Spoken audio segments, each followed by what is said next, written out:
And so it is indeed a wonderful honor and pleasure to introduce and ask you to join me in welcoming Professor Larry Torres.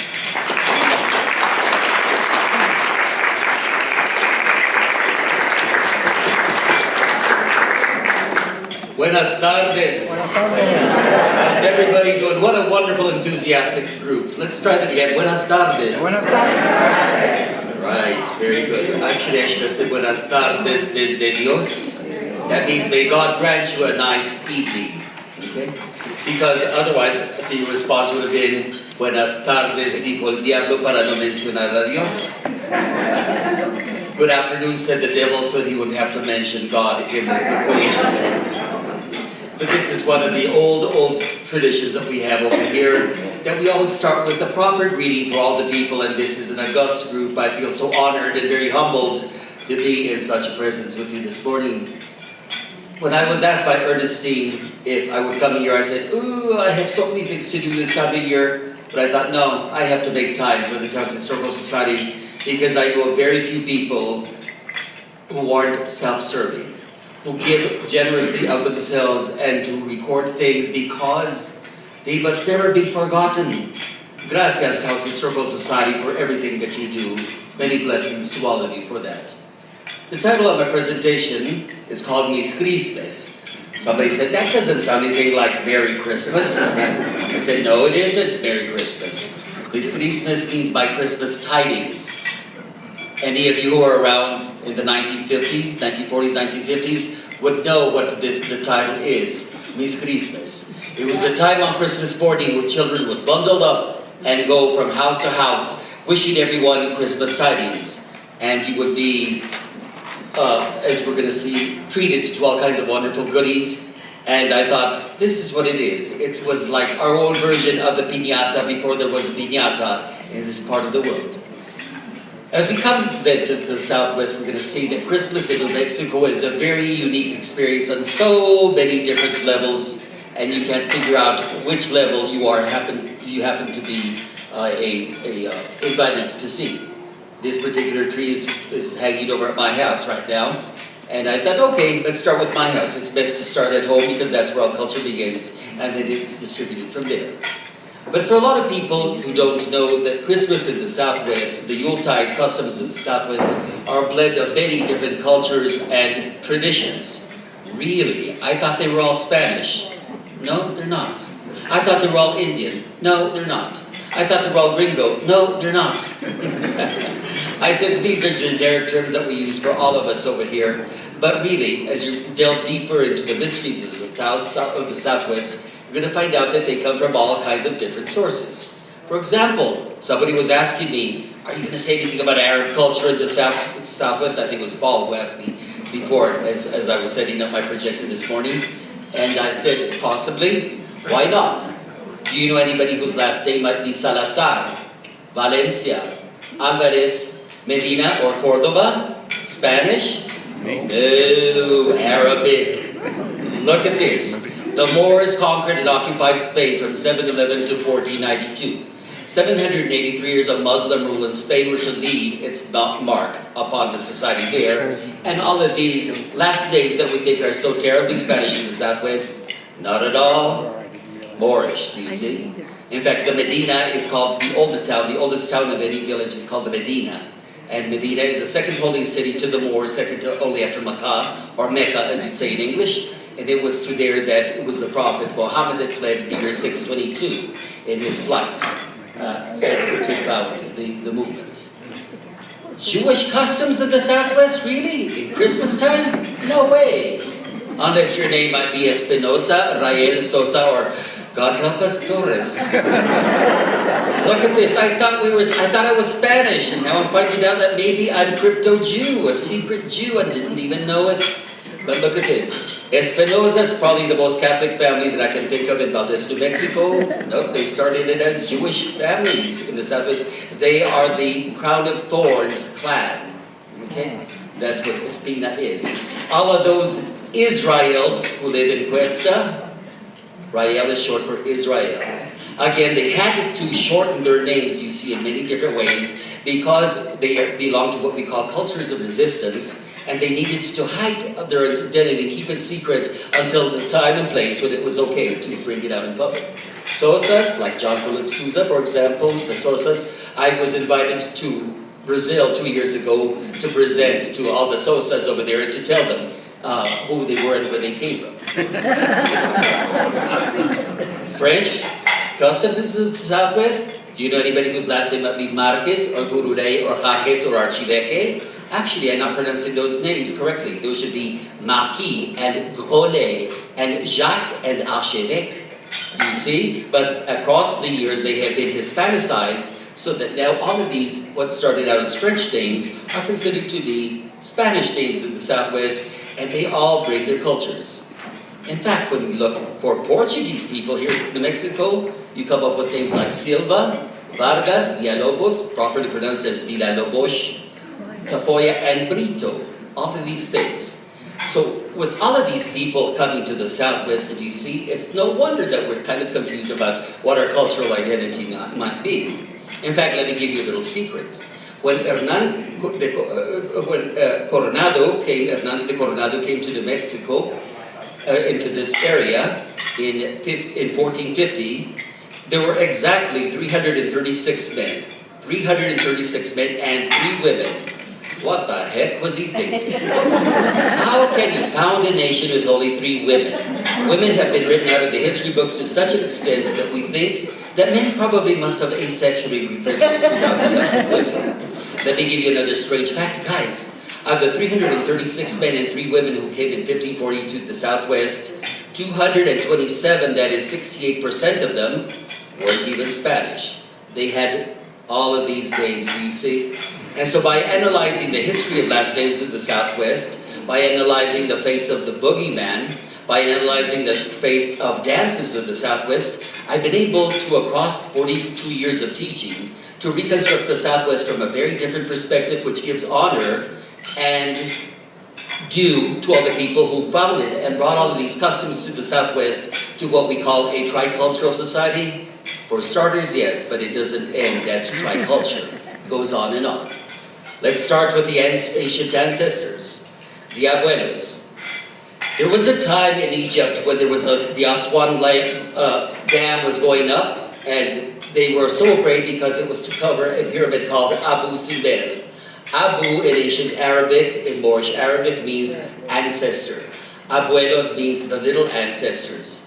We think that abuelo means grandfather, but really, in New Mexico, they mean much more than grandparents. It means they are the Christmas ogres, the ancient ones, who sleep up in the mountains and they wake up on the 12th of December and they come down the mountains cracking their whips, attracted by bonfires, by luminarias and farolitos, and asking if we remember the ancient ways. In this painting, which is hanging in one of the many bedrooms in my house, you see that the Christmas ogres, though, when they come down to warm themselves by the fire, that they are really there to honor an even more ancient tradition here, that of Santo Niño de Atocha, the Holy Child, the Christ Kindle, Chris Kindle, which we have vulgarized into the term Chris Kringle. No, Chris Kindle, Christ the Kid, is what it means in German, do you see? Okay, in any case, these are the abuelos. And so the abuelos are the guardians of tradition, and they come down the mountains, and the abuelos all do many things. Among the things that they do, they direct the dance of the Muduajin, called the dance of the Matachines, do you see? The dance of the mute spirits, and we'll be talking about those later on. But throughout that dance, you'll see that the Pirahundia, that is the female abuela, will give birth to the little baby abuelo, new Christmas spirit. So after over 500 years of doing this dance uninterruptedly, across many pueblos and across many villages in New Mexico, there are now over 500 Christmas spirits that wander the mountains, starting from the 12th of December and walking this area up to the 6th of January. So those are what we call the 12 days before Christmas and the 12 days after Christmas, ending in 12th night. The abuelos come to warm their old bones, and they come to ask if we remember the ancient ways. And woe to the child who doesn't know his prayers, who doesn't know how to speak the old Spanglish of this area. Now the reason I say the Old Spanglish is because the Spanish of the Southwest is really a 16th century form of Spanish combined with 21st century English to combine a language, to form a language which is neither nor. But you need to have both traditions to understand that which is neither nor. When I started writing my column about 32 years ago, people said, "You write Spanish very well." I said, "Thank you, that's what I teach." But then they said that nobody speaks it that way anymore. And as I began to progress in my studies, I realized that no, really, street language, the way it is spoken, combines so many different traditions, so many different examples of who and what we are, and it's important to honor all of those things. And now my column is being read all over the world. In fact, there have been 3 doctoral dissertations based upon it, just in Italy by itself, which I think is kind of interesting. So all the things that we laugh at and smile about in Taos, New Mexico, and say, they're not really speaking good Spanish, the rest of the world is taken seriously. In fact, I was thinking of Dr. Galina Galante from the University of Modena in Italy, and she wrote to me, she said, "Send me the rules for Spanglish." And I said, "Good heavens, are there any rules for Spanglish?" So I started thinking, I finally was able to piece something together and send it to her, and I said, Why do you want to know Spanglish? And she says, "Because when we get in fights here in the European Union, it's because of matters of language. When we speak French, the Germans get mad. When we speak German, the Italians get mad. When we speak Italian, the Russians get mad." She said, "So we started looking online and found out that you're the only one who's publishing things in dual language simultaneously." And I said, and she said, "And we thought that it could be used as a healing tactic for the European nation, European Union." And I thought, "Ooh, I smell Nobel Prize." Nada, nothing, not even a pen other than that. That's okay, that's not how we do things. We do things because, as Historical Society will tell you, because of the love of people, the love of culture, who we are. If somebody wants to give us a prize, wonderful, but that's not why you do it. Whoa, I skipped one. Now, getting back to the ancestral spirits, they come cracking their whips and asking if you remember the ancient ways. This is an old photograph that I took in the 1960s of some Christmas ogres. Notice that they look very clerical, don't they? They look like priests or deacons. Ooh, those priests and deacons, they're a strange bunch. Okay, but there they are peeking into the church door, waiting for people to come outside. Now, the Christmas ogres come in many shapes and sizes, and one of the reasons that I'd like to talk to you about los abuelos as we begin is because they can even look like Santa Claus, who may have been one of the original Christmas spirits. From a different point of view, of course, Santa Claus or San Nicolas, St. Nicholas, was the bishop of Myra, Turkey, and that's how we got started. You see, he started out with the bishop's mitre, but as he's flying through the air, it becomes a stocking or a windsock. Do you see how it's like? And you start to see the evolution of the present-day Santa Claus from the Archbishop of Myra, Turkey. And in fact, as I remember the ancient story, he was walking around one night. He grew up as an orphan, but he was walking one night after he was Archbishop of Myra, Turkey, and he heard a man and a woman talking inside a window about 3 daughters that they're going to sell into an evil life of prostitution. He said, "This must never happen." So he went that night and he dropped a bag of gold through the window, and so the first girl was able to marry off honorably. Second night, the parents thought, "Close the window and lock it," because if they could drop money there, that means he could also have gotten in. And so they locked all the doors and the windows, and what happened? When he came to bring some more money, there was nothing, so he, you guessed it, climbed up the rope and dropped it down the chimney. Now you start to see why Santa Claus comes down the chimney, because of this ancient tradition. So my job as a historian is to try to demystify and to demythify a lot of things and say, not to say they didn't happen, but to say this is how they have changed across time, and our job as historiographers, as historians, is to keep it alive and make it meaningful to people. I get so many times, I get phone calls from Mythbusters on television, or from Mysteries at the Museum, wanting to know, we're writing the story, what is accurate, can you do this? So when I'm not teaching in class, I'm sitting in my office talking to all of these people from all around the United States, wanting to know, what is the truth about this legend or that legend? Pozole with abuelos, look at this. The crypto-Jews of New Mexico. Did you know that some of you were Jewish, as I started to tell you by tradition of last names? Why not? The whole Pecos Valley on the other side of Santa Fe, you see, between Santa Fe and Glorieta, New Mexico, was founded by people who were there, who are right there without the permission of the King of Spain or the Viceroy of Mexico. And they were led up by a little Indian boy by the name of Miguel, is all we know, and led by a man by the name of Castaño de Sosa, who there's that Sosa last name again, okay? And they settled the whole Pecos Valley. When they heard in one of my columns that they were Jews and didn't know what they were Jewish, they called me to Pecos to go talk to them. I loved it because the history teacher at Pecos High School had a big old poster of a cowboy named Tom Mix on the wall. Nobody remembers Tom Mix anymore. Do you see who's the original cowboy? A couple of people remember Tom Mix apparently. And I said, why do you have Tom Mix on the wall? He said, it was my great-grandfather. I said, son of a gun, yes. Then we're in the right area. Did you know that before there was a Hollywood, California, there was a Hollywood, New Mexico? It was called Las Vegas, New Mexico. And the first films before there was a Hollywood were shot in Las Vegas, New Mexico. People like Tom Mix, Little Mary Pickford, Feda Vera, Rudy Valentino, all lived in Las Vegas, New Mexico at one time. And a lot of the original films come from that area. Okay, but in any case, what happens is, once people found out that there were a lot of what they call non-Christians living in the Southwest, they wanted to seek them out to find them out. So one of the roles of the Christmas ogre, one of the roles of the abuelo, is to come and offer a bowl of pozole to somebody during the Christmas tide. And say, here, have some pozole, mijo, mija, have some pozole. If you say, no thank you, I'm on a diet. Aha, that might be a clue that you are not a real Christian. You might be a secret Jew. Do you see? So it's much more than just teaching of the old, what I call the old medieval Catholic traditions, but it's also to try to out your neighbors who are hiding their secret identity. Okay, their secret crypto-Judaic identity. Several books, like Hidden Heritage is one of the very good books that you can read about the crypto-Jews of the Southwest. Another one called Jewish Cowboys, which I really like, and tells you how these live on today. Okay, and of course, I wanted to mention the female version of the Christmas ogre because nobody mentions Pirihundia. Pirihundia, it means she who was both male and female at the same time. That is, she had the strength of a male, but she has the power of a female. That's the difference between the male and the female image, you see.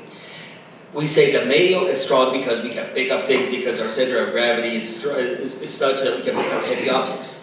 But power is psychological. And if you've ever had a woman mess with your mind, you know what I'm talking about. That's real power. That's real power. So the difference between strength and power. So when Pirihundia becomes a character in the dance of the Muduajin, in the dance of the mute spirits, she has both the power of the female and the strength of the male, making her twice as important as the rest of the dancers put together. She is the one who guards the tradition for the rest of us. There are other figures that you will see going around during the Yuletide area. These are animal-headed figures. A lot of people who don't know any better call them abuelos. No, they are not abuelos. They are not ancestors. They are those who represent the animal nature within all of us, okay? But they are the silent ones, the mute ones, los mudos. I picked up this particular image from the village of Los Cordovas. Los Cordovas is the only place where los mudos are still walking the earth. And what's really interesting is that they can only speak once, and that'll be at midnight. They can only speak once a year at midnight on Christmas Eve, and that's only to honor God, to praise, to say glory to God in the highest, and then they will remove the lacings from their mouth.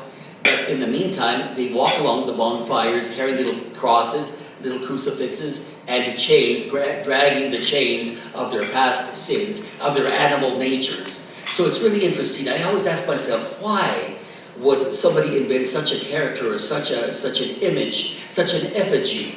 There must be a lesson to be learned there somewhere, as we're going to find out.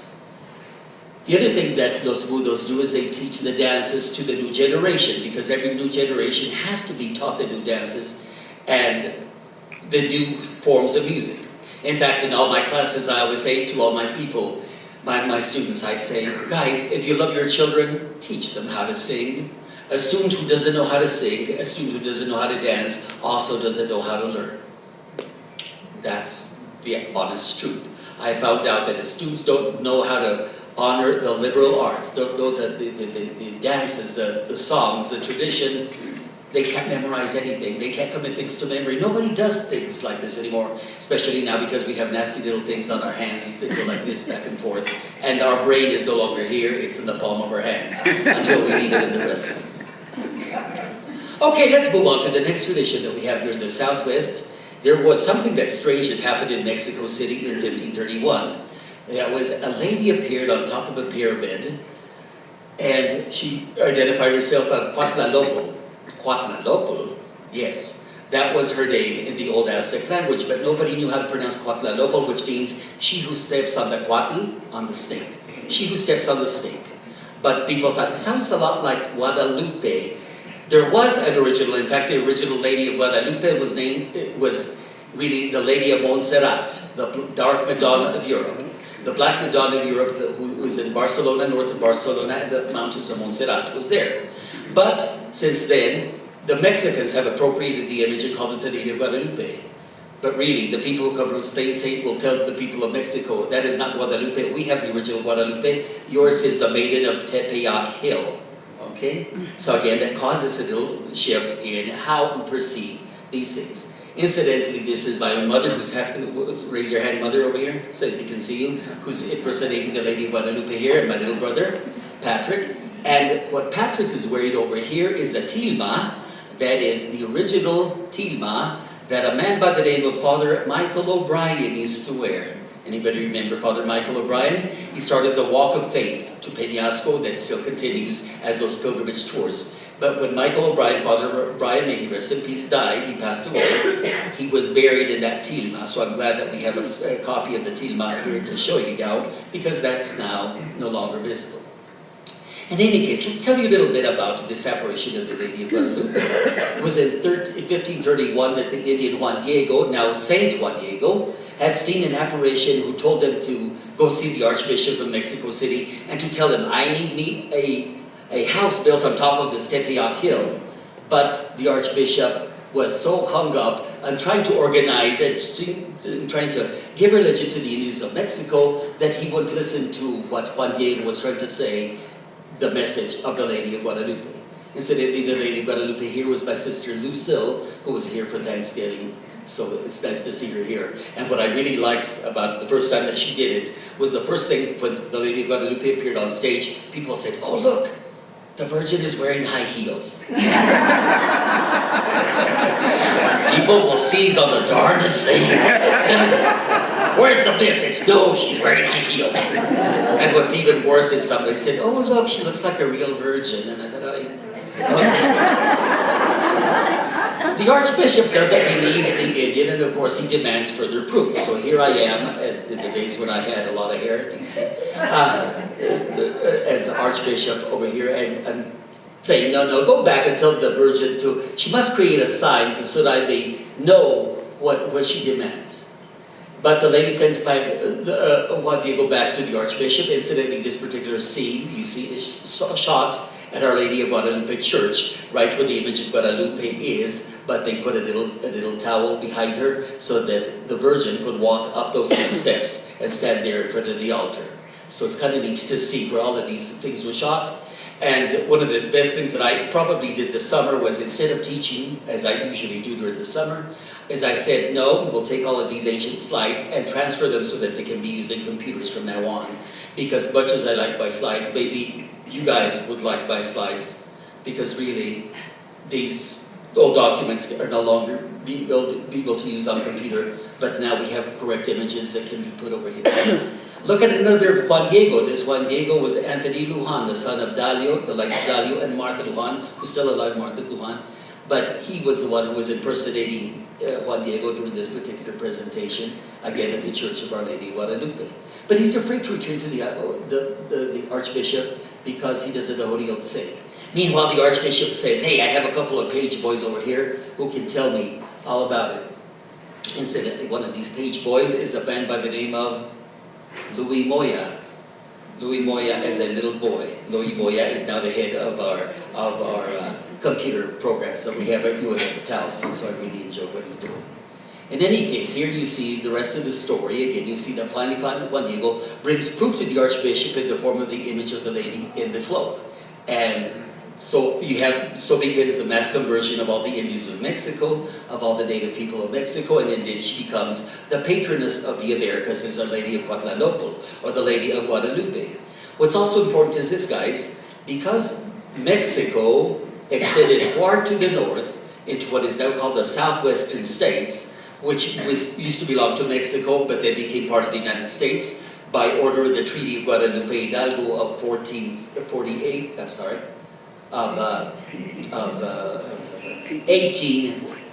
1848 is the reason that we have the first image of Guadalupe outside of Mexico City is the one at the Lady of Guadalupe here in Taos, the third church in Taos. The first two were destroyed. And again, the Archbishop is convinced, and so he erects a temple to the Lady of the Saint of Tepeyac Hill. This is my brother Andy, who teaches in Peñasco, now posing as the Archbishop de Zumárraga in Mexico City. So these traditions are usually held on the 12th of December, which is the feast of the Lady of Guadalupe, and so begins what we call the Yuletide celebration.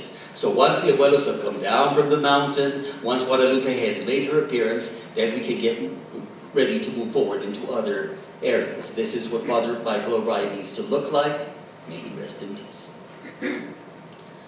Now let's look at another Christmas tradition which you're likely to read about in the newspapers in the coming issues. We have Las Posadas. Here you see my parents with the statue of the child of Atocha that's kept at the church, at the chapel of the Holy Child in Las Colonias. What's really interesting over here is when you do research, people still remember who gave what statue to what church. This one was given by Mrs. Dwyer. Mrs. Dwyer, you look her up, Historical Society, you'll find out that this lady did a lot to advance culture here in the Southwest. But Mrs. Dwyer was the one who donated this statue, this plaster statue of the Holy Child, the poor one, not the rich child of Praga, but the poor child of Atocha. He's the one who is the Christmas child. In any case, in the Feast of Las Posadas, they are 9 nights of singing and purification and prayer in expectation of God's incarnation, that is, God becoming man in the image of man. And again, why 9 nights? Because they honor, each night represents 1 month when the Virgin Mary was pregnant. And so for 9 nights, you see, they are walking around from house to house or from church to church, and finally on the last night, they will uncover the face of a little child that she's carrying, symbolically giving birth to the child during that time. Lots of singing and dancing occurs during that time. The image of the Holy Child of Atocha is venerated in each home, sometimes as a doll, sometimes as an image over here. I think this is taken outside of my house many, many years ago. Sometimes you have people who come and represent Joseph and Mary. Again, my mother and my father. Dad, raise your hand so they can see you. St. Joseph, that's St. Joseph. What I like about folk Catholicism is that St. Joseph is wearing a baseball cap. Do you see it? Underneath. I love folk Catholicism, Bible Catholicism, because it doesn't make sense in so many levels, but yet the faith does. The faith really does. Okay, in any case, they sing songs such as ¿Quién es la posada a estos peregrinos que viven cansados d'andar los caminos? Or in English, who will give us respite, pilgrims though we be, tired from our journey, as you well can see. And so they do this back and forth singing, which is called a trovo, T-R-O-V-O, which is a form of poetry that is still used here in New Mexico. And of course, there is always the devil himself. Does he look familiar?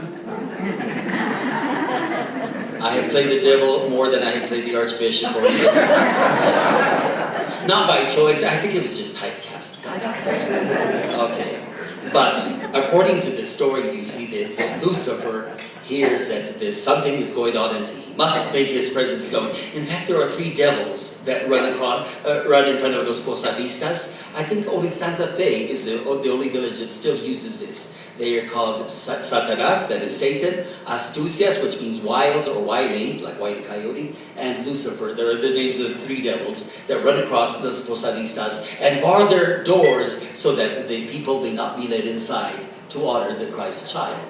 Las Posadas. And finally, on the last night, Joseph and Mary are invited into the house. So here I am, this time no longer the devil. Now I'm the house owner, letting him into my foyer. And then they come in singing, and then they are followed by prayers and a good supper for everyone. So Las Posadas, if any of you have a chance to go see Las Posadas in any one of the multiple villages that does them, please, you're always invited to go see them because they will teach you a lot about who we are as the people of the Southwest. Now, as I was coming up to the podium, I saw that Ernestine went and put something very strange on my plate there that wasn't a Bizcochito. How rude. She put a bag where I was sitting. From the 1930s to the 1960s, a custom of going door to door asking Mis Crismes on Christmas morning was common in small towns in northern New Mexico. Did any of you do this? I'd like to show of hands. Look at this. Some people still remember when this was done here in New Mexico. Okay, we're going to find out that these are Christmas goodies. Oh, thank you. No, nobody gets to share. I'm very selfish. Okay, now, the question was, why didn't it occur before the 1920s? And I said, because before the 1920s, it was a different era. Before the 1920s, something had not yet occurred called the Great Depression. With the coming of the Great Depression, suddenly, what you had in the way of toys, the few toys that we had here, the homemade toys, the homemade knitting scarves and things, became very difficult for people. So a little bag full of peanuts in the shell, with nuts inside, maybe an orange, the only orange that we would see the whole time of year because oranges were at a premium during those days. And if you were school kids, you would be bussed into town, into the movie theater here, in the Plaza Theater, right on the plaza, and they would show us a Lone Ranger film. And then Santa Claus would be standing outside giving a bag of Christmas goodies to all of us. And that was pretty much all the goodies that we would receive. There were no other gifts to be had during that time. So if you want Mis Crismes, you have to ask for Mis Crismes. If you don't know how to say Mis Crismes, too bad, so sad. This is another one of the paintings that I did many years ago. And the reason that I do paintings is not because I'm such a great painter, but because people have been asking for many years now, what is it that you see in your mind when you were doing your writings? I said, we can understand your writings, but we can't visualize them quite yet. And so I do these paintings and they're hanging all over my house. Someday, Ernestine, take all the Historical Society to my house and we'll have dinner over there and we'll look at all of those paintings on the wall and even touch them so you can see what these are all about.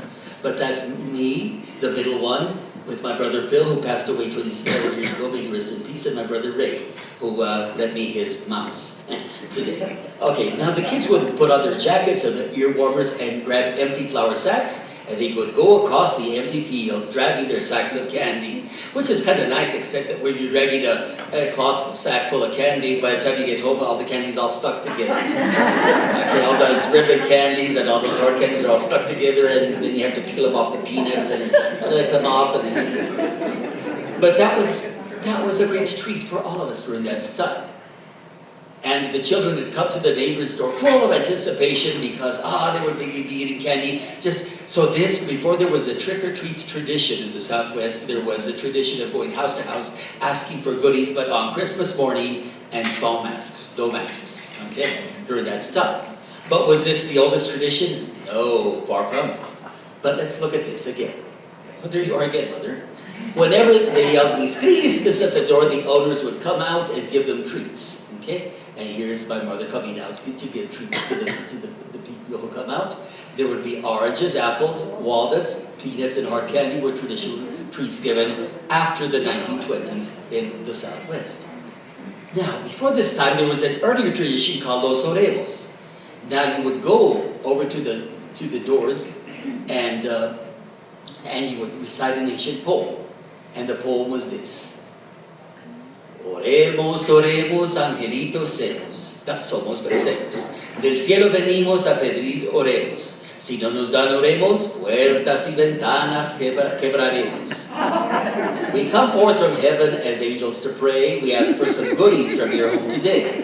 If you will not give them, we'll break it down your door and shatter your windows, and then pray some more.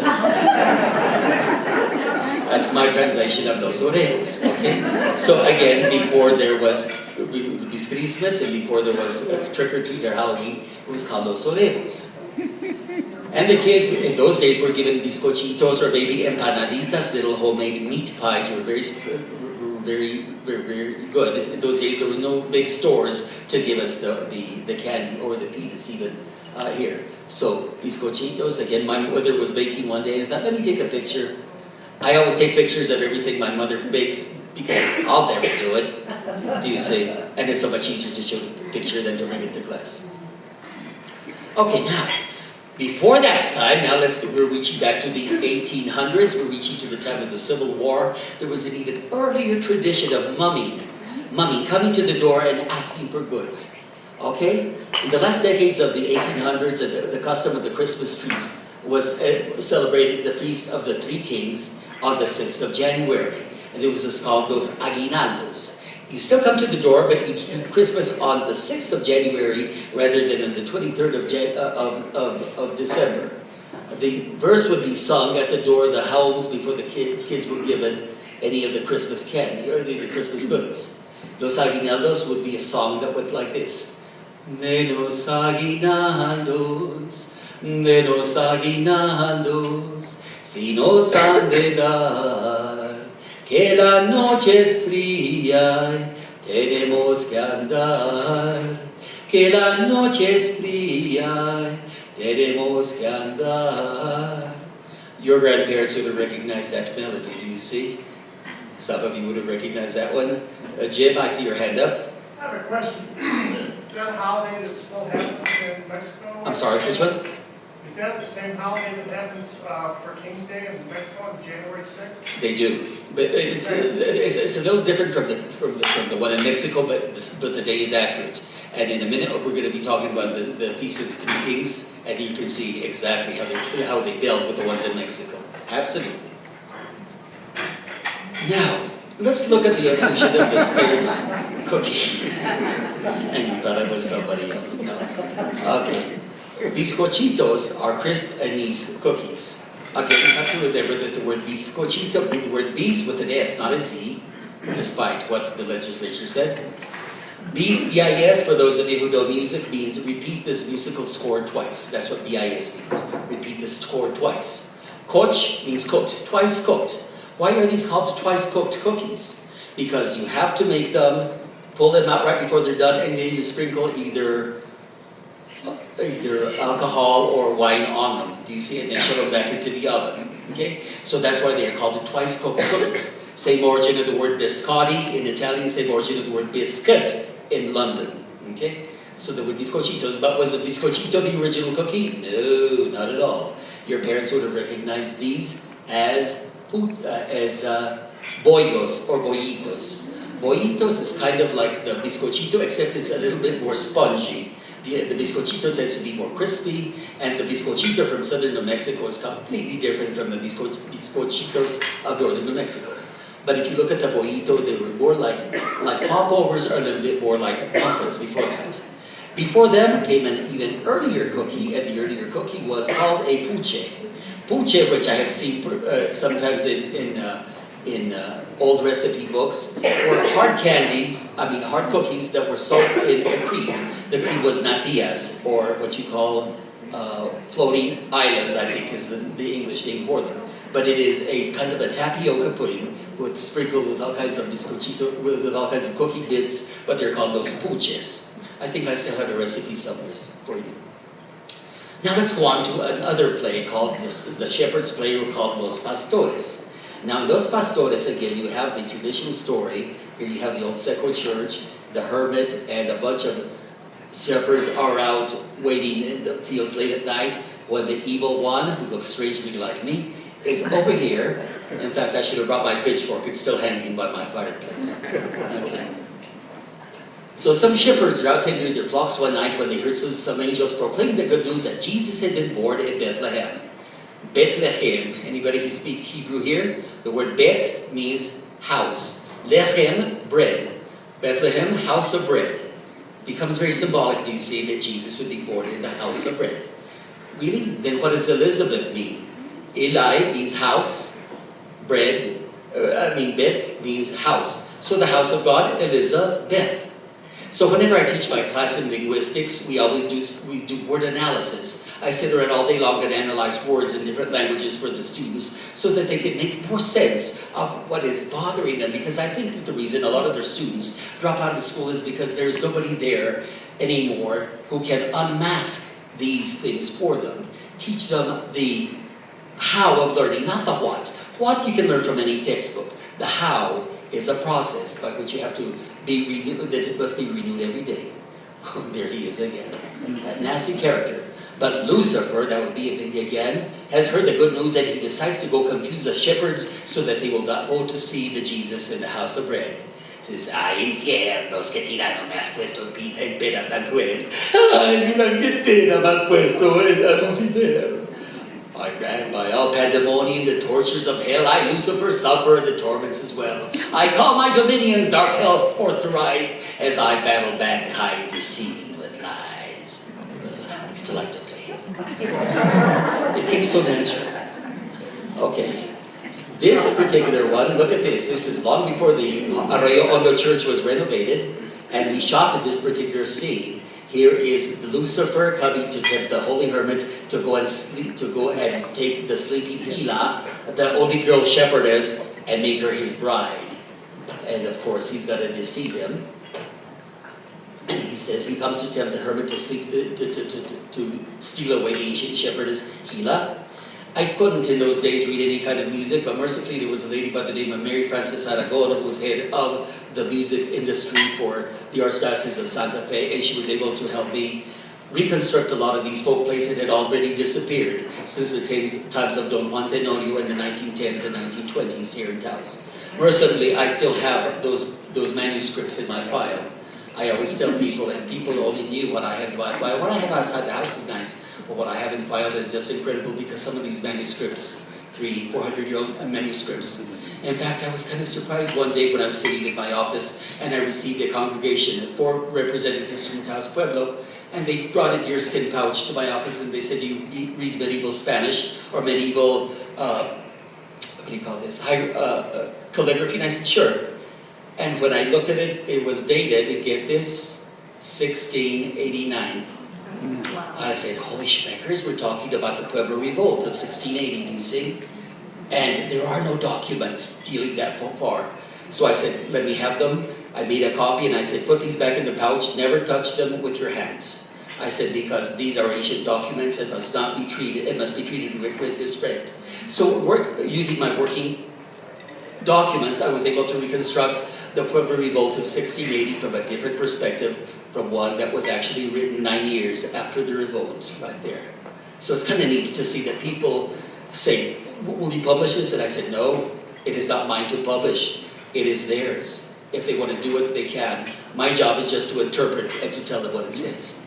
In any case, finally, the hermit is encouraged by the sound of angels singing out in the fields to do this, and one of the angels comes down and he slays Lucifer in this play, Los Pastores. Here's my sister Frances as Michael the Archangel trying to wipe the hell out of Lucifer. Okay. And finally, they all come and worship the baby in the manger. That's another tradition. I think that's going to be done. I think it's the 18th or 19th of this month at Our Lady of Guadalupe here in Taos. If you've never seen it, go check it out. It's kind of fun to see. Incidentally, this photograph was taken about 30, 40 years ago maybe in Peñasco, New Mexico. Now, the closing song to the infant Jesus there has been recorded by a lady who died about 3 years ago by the name of Jenny Vincent. May she rest in peace. Jenny Vincent took interest in our traditions and in our songs at a time when none of us thought that they were worth singing. But it's thanks to Jenny Vincent that we know how to sing. Duérmete, niño lindo, en los brazos del amor. mientras arrulla tu madre, cantándote ru a la ru, a la ru, a la me, a la ru, a la me, a la ru, a la ru, a la me. And it goes on. Now, on December the 28th, which will be coming up in about 25 days, the church celebrates the Feast of Holy Innocents. If you've never heard of the festival of the Holy Innocents, that is the northern New Mexico version of April Fool's Day. Okay? This day marks the massacre of little children by King Herod after the nativity of Jesus. So once Jesus was born, King Herod the Great decides that he was to kill all the children so that the king of the Jews might not be born. But by doing so, he makes the first martyrs. And in this particular painting, you see the Spanish version of April Fool's Day. On this day, anything that you borrow does not have to be returned. So on the Feast of the Holy Innocents, I want you to go ask somebody for their car, $1,000, their first daughter. You don't have to return them. All you have to do is say, Dios te los pague por inocente. That is, may God return them to you for being such a fool. Okay. And again, this is a tradition that very few people had forgotten. Whenever you borrow something, you have to say, may God return it to you for being such an innocent person. Dios te lo pague por inocente. Again, old things that have been forgotten. So it's important that we write them down in one form or another so that they may survive. Now, as we head closer to the beginning of the year, still in the Yuletide season, we have the dance of the Muduajin. Muduajin is the Arabic word for Matachine, or the dance of the mute spirits. They may not speak. Their faces are masked completely in good Arabic tradition. The first time that this was written was in Spain in 1503, and it was presented shortly after the fall of Granada in 1492. It was brought to Mexico City and presented in 1653 to the people there. And the people of Mexico City loved it, but they loved the costumes, but they didn't know the history behind it. And so it was my job was to unmask the Muduajin in one of the many books. I've published well over 3,000 articles now in magazines and newspapers, and over 12 books. And in all of these, we talk about how to unmask the past and bring it to life. Well, before I move forward, look at the ancient ones, the ogres, the Christmas ogres. Do they look strangely Jewish to you? Oy vey. Okay, you see. But what's really interesting in the dance of the Muduajin is that it is a midwinter rite, sometimes, you see, in which they weave a maypole, but in the middle of winter there are flowers growing from a stick that would not really produce any new life. But this is important because this symbol will appear over and many times. When you discover, for example, why an old man, 93-year-old St. Joseph, would have married 13-year-old Virgin Mary.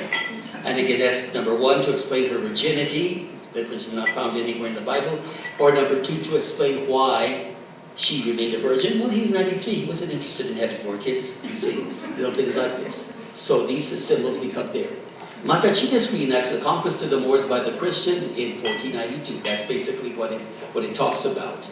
But it has changed so much over many different traditions. There are over 62 different versions of the Matachines, all the way from San Luis, Colorado, all the way to the Copper Canyon in Mexico.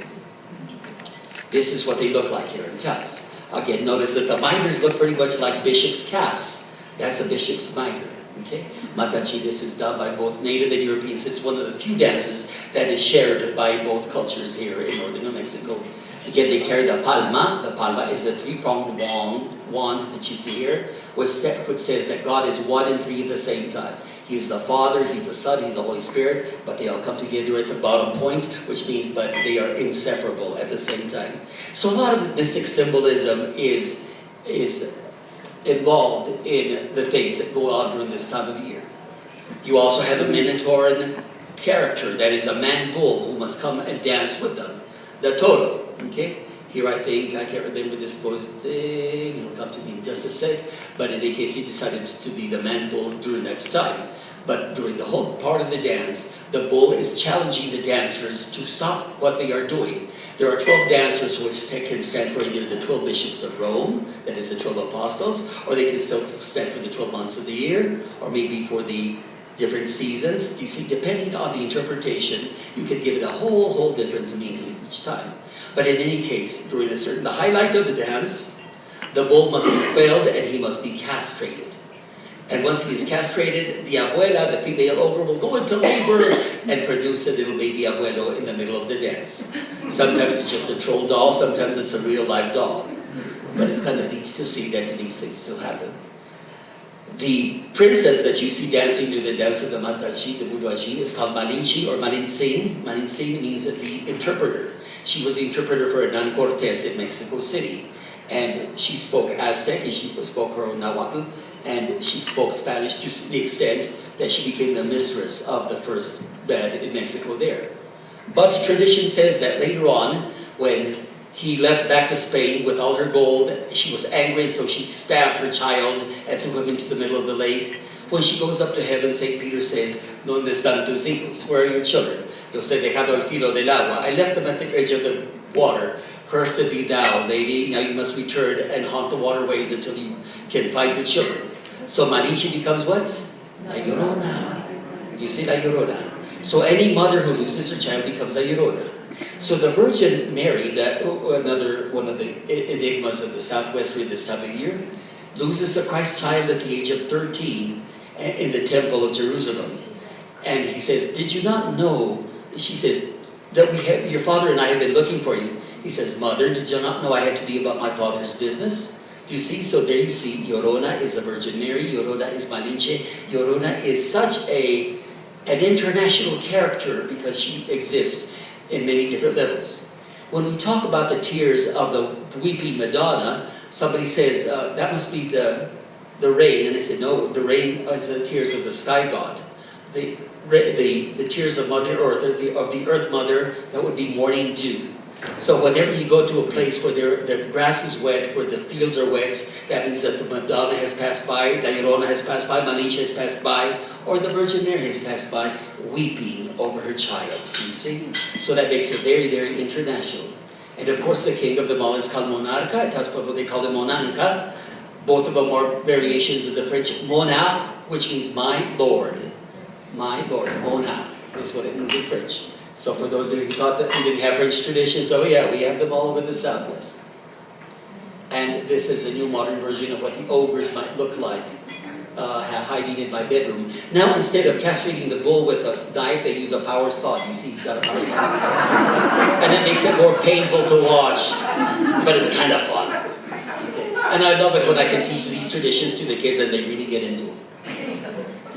Now let's talk about New Year's mumming. I like New Year's mumming because I don't get any sleep that night. Now, this is one of the paintings also in my house, and it shows you people going from house to house on the first of the year. On the first day of the year, mumming in northern New Mexico is an old tradition. And again, you're waking up early in the morning from people who have been carousing all night, and they say, let's make a list of the people that we're going to go visit. Well, what people are we going to visit? We're going to visit anybody whose name is Manuel or Manuela. So you ask yourself, why would they serenade anybody named Manuel or Manuela? Because in Hebrew, Manuel, Emmanuel, means God is with us. But much more than God is with us, it means God is within us. Do you see? And so by saying Emmanuel, or singing to Emmanuel, first day of the first morning of the new year, what you're doing is bringing many blessings upon that house. Okay? And so they make impromptu speeches and impromptu poetry that is recited at the door. Here you see Billy Archuleta coming to my door early one morning and bringing a whole slew of people with him. Okay? So they sing to the owners of the house, and it is not just arbitrary singing. They must sing first of all in praise of the owners, then in praise of the house, and then once they get tired, they sing in praise of the food, and later on they must sing their thanks. But all of these traditions must be preserved and must be put in some kind of a compendium, because otherwise all of these things will disappear, because the younger generation, although they like the tradition, don't understand the language anymore. That's the hardest thing. And that's why I'm also using Spanglish as a transitory means of giving culture to another group of people and making them feel comfortable enough to learn it so that even if the language changes, the traditions do not die out. And of course, the owners of the house will then put all kinds of little goodies for their guests. Chocolate, naturally, what else? Okay, and chips. Before this, it would have been probably pozole and chili, do you see? But, I live by myself, so I don't do pozole and chili at 5 o'clock in the morning. Okay. And the people will come. And the songs continue, even while they're eating, the songs continue to be sung. Here they are in my kitchen, still serenading one another and singing about the great glory of the people. In fact, one of the people who was there this night, as I said, anybody named Manuel or Manuela would be the first to be serenaded. And then finally, at 5 o'clock in the morning, they come to places like people like Larry, who has no manual or Emmanuel claim, but they know that I will feed them and that I will record whatever it is that they're saying, because it's important that these things do not die out. But, for example, you have Guadalupe Tafoya. I think she's been your speaker in a couple of your luncheons for Christmas, also holidays. Very good speaker, very good historian. And Guadalupe her middle name is Manuelita. So she happened to be at my house that night, and so she was serenaded, you see, by Patsy Allen playing the violin in the background, because they said, "This is your day. We honor your day today, Manuelita." Now, when we go to the 6th of December, which is also called the 12th night, or the Feast of the Epiphany, you will see the presentation of the three kings. The last time that I did this presentation was 33 years ago in Arroyo Hondo. Look at that. Was that 33 years ago, Mother? 33 years ago. And these were young kids, now they are grandparents. Okay, those are the people. And I think Michelle is now dead, may she rest in peace, Michelle Wilson. She played the angel during that time. And it was what really interesting is you have to remember that in folk drama, none of these are seasoned actors. These are people who do this just for the love of knowledge, for the love of words, the love of song, the love of tradition, and so they pass it upon each other. Now, let me tell you something strange, and I want you to go bear this out to see if I'm lying to you or not. When you go to the Church of Our Lady of Guadalupe, you will see that every time at the beginning of the year, they will put three initials at the door, on top of the door, C, M, and B. In chalk. It is not permanent, it's just chalked onto, you've seen it? Yes? Go look at it. And people, these initials used to be put on the top of every door or window for many, many years, but people who don't understand Latin lost the meaning. They said, I wonder what C, M, and B stands for. And actually it stands for Christe Mansionem Benedicat, which means Christ bless this house. Okay? That's what it means. Christe Mansionem Benedicat. I also teach Latin. That's why I tell you these things. Okay. But the people who didn't know anybody thought, I think they probably stands for the names of the three wise men. And so was born Caspar, Melchior, and Balthazar. Nowhere are you going to find that those were the real names, you see? It is folk tradition. It is a misinterpretation of ancient symbols that people didn't know how to read. Christe Mansionem Benedicat, Christ bless his house, becomes Caspar, Melchior, and Balthazar. But as this play begins, the wise men have read the prophecies of the prophet Balaam. How many of you have heard of Balaam anymore? Nobody knows Balaam. We know all the great prophets, the 14 prophets of the Old Testament. Balaam is not listed among them anymore. Strange. People of Honda know better, no? And so they put on this play 33 years ago. Following the star, they followed. They will visit the evil King Herod, who plans to kill the Christ child. So here are the three kings, and here's the late Jerome Vigil, the late Jerome Vigil, the son of Elvira Arellano Vigil of Arroyo Hondo. He was my janitor when I was at the high school, and I said, "Hey, you look like an evil king." Okay. And so he became an evil king for me, and that's it. And in any case, what happens in this folk play is the three wise men bring the gifts of the holy to the holy babe, and they return home without having seen the King Herod, because they knew that he was plotting evil and the massacre of the holy innocents. Incidentally, as I said, the baby who cried through that time cried through the whole performance, and now he's 35. I can't whip his butt, but in those days, I had to tolerate his weeping. But the three wise men, Balthazar, Melchior, and Caspar, represent the three known continents at the time. That's the true meaning, do you see? They stand for Europe, Asia, and Africa. Okay. Okay, so the one with the turban would have been the one representing Asia, the one with the crown would be representing Europe, and the other one would be representing Africa. So people said, well, what about the other continents? They said the other continents were not known at that time. Otherwise, there might be 7 wise men, do you see? Instead of only 3 wise men. But again, we progress in faith, we progress in knowledge, we progress in culture, depending on what science tells us also, and we add to it. And so whenever I do my publications right now, I say, I did an article called The 7 Wise Men, and people right away got all offended. And I said, let me tell you why. And then I explained that they represented the known continents, and maybe now there's even the king from Antarctica, the king from the Arctic Ocean, and then you just see the king from Australia also. Here's Dominic Martinez as Balthazar, who wears the crown, who represents the continent of Europe, and he brought the baby the gift of gold. Didn't you ever wonder why they bring in gold, frankincense, and myrrh instead of a nice little rattle or a doll or a TV device? Yeah, how would a baby do with those strange gifts? Again, the gold proclaims him to be king, do you see? The second one will bring him the gift of frankincense. What you see at churches, purification rites. With incense, they proclaim the baby to be priest.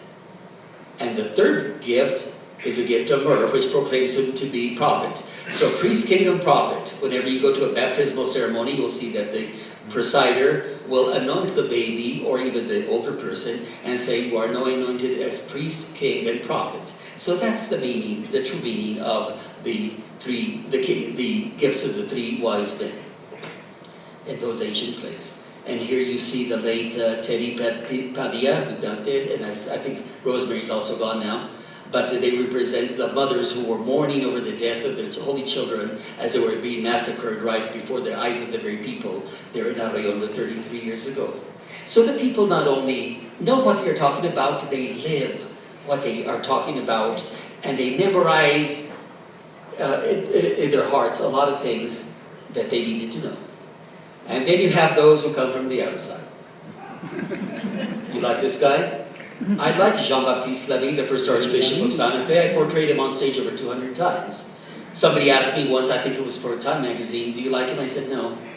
Do you understand him? Yes. I said he was very human, but just like the rest of us, totally human. He was pompous, pedantic, all the things I'm not.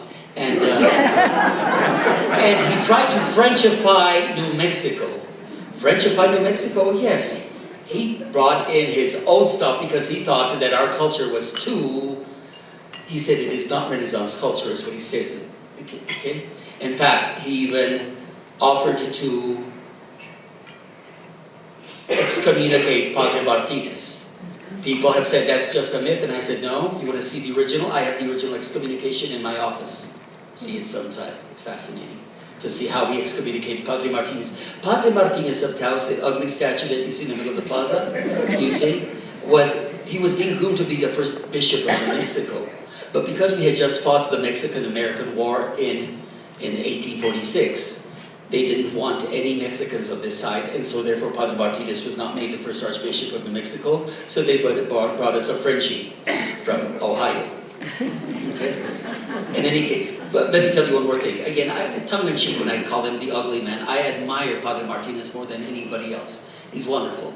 But I was asking Mr. Humberto Maestas, who made the statue, why his head is so oversized and so are his hands compared to the rest of the body. And he says, thank you for asking. This is because Padre Martinez was thinking for the rest of you when you didn't have the nerve to think. He said he was your legislator. He was the one who represented the government. He even stood against the first archbishop for you. And he gave his life in public service. Regardless of the nasty things that have been written for Padre Martinez about him, he was a great man. And he said, and I want people to ask those questions. Why are his hands and his head oversized? So next time you go to the plaza, think of that and remember this story. But Lamy, Bishop Lamy, who was working with Pope Pius IX, decided that they wanted to do away with a lot of strange things in New Mexico, especially the Penitente Brotherhood. And so the Penitente Brotherhood was to go underground for over 100 years and not resurface as a working right arm of the Catholic Church until 1964, when Archbishop Edwin Byrne made the change. But in the meantime, he said, no, let's teach him French songs. Okay? Why am I going back? So it was in 1851 that Santa Fe became the first diocese of New Mexico territory, and Jean-Baptiste Laby became its first bishop. In fact, the first 4 bishops of Santa Fe were to be Frenchies, and then the next 4 were to be Anglos. The 9th one was to be a New Mexican, Archbishop Sanchez. When he left in disgrace, they brought us a Texan, God bless him. And now we have somebody from San Francisco, I think. Okay. But what did the Archbishop Jean-Baptiste Laby want to do for us? He said, my mother used to sing this lullaby for me, and I want you to interpret it so that the people of New Mexico can become civilisés. And it goes like this. Le voici l'agneau si doux. C'est le voici l'agneau si doux, le vrai pain des anges, du ciel il descend vers nous, adorons-le tout. C'est un tendre père, c'est un bon pasteur, un ami sincère, c'est notre Seigneur. Here he is, the lamb so sweet, the true bread of the angels. From heaven he comes down to you, let us adore him. He is a tender father, he's a good shepherd, he is a sincere friend, he is our Lord. It goes like this. Le voici l'agneau si doux, le vrai pain des anges, du ciel il descend vers nous, adorons-le tous. C'est un tendre père, c'est un bon pasteur, un ami sincère, c'est notre Seigneur. I see some recognition flickers out there as you recognize the song. Vamos todos a Belén con amor y gozo. Adoremos al Señor, nuestro Redentor. And you thought it was Spanish? Think again. Okay, as I said, am I saying it's not Spanish? No, I'm not. I'm just saying that the original source was French, but after 100 and some years of being sung in the churches and being taught to the children, of course it is what it is. There was another version called, what was it? Oh Jesús, oh buen pastor, reino de mi vida. Okay, but again, these things have been disappearing. But yeah, we have a lot of things that came from the French people. And we even have American culture. Do you realize we become a state in 1912? We became the first film capital by 1917. All kinds of neat things have happened between the time that we became a state to where we happen to be right now, including bilingual programs, including the hippie movement, including the Chicano movement. All these things must be taught. Somebody said, hippies, they're not part of Taos, and I said, yes, they are. Everybody, whether you like it or not, whether they came over here and they mingled with the people of this area, they came to be with us. Chicanos, the same thing. Our whole point is, and I like the Pope for this reason, he says, mercy, guys. It's not about justice. It's not about being better than anybody else. It's about showing compassion and dignity to everybody, regardless of culture, creed, orientation, geographical location, or language. He says everybody must be honored. This Pope is very enlightened. Okay, let's look at Rudolph in Spanish. Had you ever seen that in Spanish? Rudolfo el veradito, le brillaba la nariz, primero estaba triste y después fue muy feliz. Todos sus amiguitos con él se portaban mal, le llaman sobrenombres, no lo dejaban jugar. La noche de Navidad vino Santa a ver si el trabajo del trineo Rudolfito lo iba a hacer. Luego gritaban todos con gusto y admiración, serás reconocido por todita la nación. But you know what it is? Rudolph the red-nosed reindeer had a very shiny nose. And if you ever saw it, you would even say it glows. All of the other reindeer used to love to call him names. They never let poor Rudolph join in any reindeer games. Then one foggy Christmas Eve, Santa came to say, Rudolph, with your nose so bright, won't you ride my sleigh tonight? Then how the reindeer loved him, and they shouted out with glee, Rudolph the red-nosed reindeer, you'll go down in history. Now, where did he come from? He was invented by Sears Roebuck to boost Christmas sales. Do you see?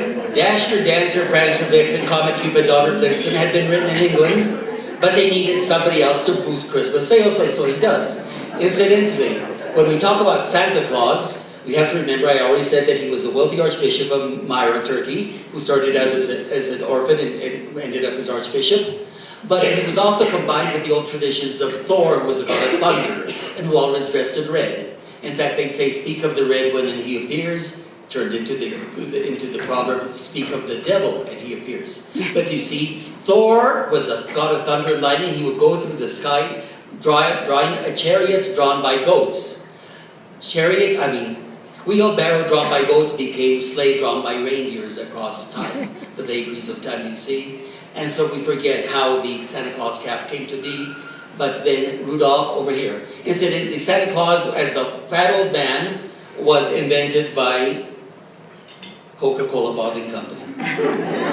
Before this time, I'm sure some of you may remember, but Santa Claus was more streamlined. When I was growing up, he was a much more streamlined Santa Claus, and he always had a little Christmas tree, not a pack, but a Christmas tree over his shoulder. That was during the Victorian time and into the 1920s, 30s, and 40s. Later on, when it was decided to make him more of an Americanized Santa Claus, it was the people from Coca-Cola who were trying to bound Coca-Cola as a remedy for headaches because of the cocaine in it, the coca in it. Later on, Pepsi comes up. Pepsi as pepsic acid. You see, peptic acid was as a stomach remedy. So it's really interesting to see marketing in the South, marketing in America, and how it changes the different cultures. Really, snowman? Why not? Frost bien bonito. Es de nieve como tal, él es alto y blanco y es muy guapo, tiene ojos de tamal. Frost y el monito, dice la historia así, fuma pipa gris y es muy feliz, y yo sé pues yo lo vi. Había magia en un sombrero y pues revivió. Cuando trataron de seguirlo, pronto se escondió. Oh, Frost y el monito se les fue para jamás, pues se derritió con el sol, murió y ya no lo vieron más. ¡Sas! Now you know a Chicano, Santa Claus, a Bizcochito, Frosty when you hear it. But you might know it as Frosty the Snowman was a jolly, happy soul, with a corncob pipe and a button nose and two eyes made out of coal. Frosty the Snowman is a fairy tale, they say. He was made of snow, but the children know how he came to life one day. There must have been some magic in an old silk hat they found, for when they placed it on his head, he began to dance around. Oh, Frosty the Snowman had to hurry on his way, but he waved goodbye saying, don't you cry, I'll be back again someday. Teach both versions, people. Teach them. They're both important in the history of culture in the Southwest. Again, I want to offer this presentation today for all of you who are keeping the traditions alive by simply caring, by supporting traditions, the institutions such as the Historical Society, who care deeply about what was, what may never happen again, and what will certainly be forgotten unless we continue to write and record and increase our knowledge of all these things. When I was thinking of Santa Claus, I was also thinking of the late Ed Morgan. Ed Morgan, the great artist of Taos, who passed away about 3 years ago, and he played Santa Claus for many, many years. And now I see his protege, the next Santa Claus over there, Jim Schlarbaum, sitting at the back table. Put up your hands, Jim. Thank you. You look like a great Santa Claus. And thank you for everything that you do for the people of Taos. I know that many people will never receive thanks for anything that they do. But again, as I said, that's not why you do it. We do it because we are familia. We're a family regardless of language, regardless of faith, regardless of tradition, but we all care for one another, and we are honored to be living in a little place like northern New Mexico, when all of these things can be explored, talked about with great definitiveness, and clarified so that the people may understand them from now on. Thank you all for coming here today. I appreciate you. Many blessings. Thanks.